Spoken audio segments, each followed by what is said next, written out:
জাতীয় কংগ্রেস দলর অণসংগঠিত শ্রমিক সংগঠন तरफ आज गोटे प्रोटेस्ट डे बालेश्वर जिलापाल ऑफिस आगे दि जाऊँगी। भारतवर्षर महामहिम राष्ट्रपति को एक दाबीपत्र दिज्व।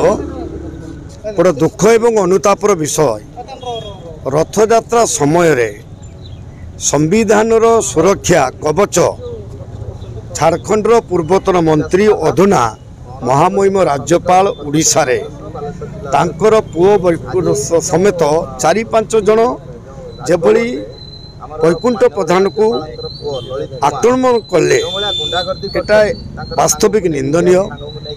एइथिपाई निंदनीय जने अणओडिया लोक सी जानी शुणी जेभली भाव पुरी रे जे गोटे नारकीय घटना घटिले प्राय सबु दिगरे निंदा दिया करा जायछि।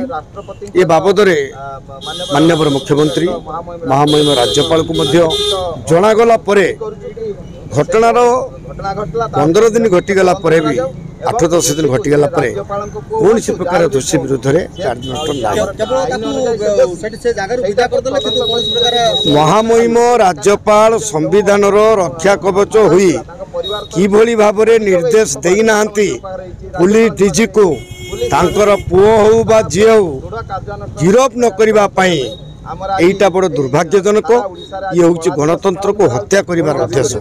तेणु बीजेपी मासे क्षमता को आसिला परे महामहिम राज्यपाल को नहीं जो राजनीति करुचंती 4.5 कोटी उड़ीसार जनसाधारण भारतवर्षर समस्ते जानी नहीं सारे।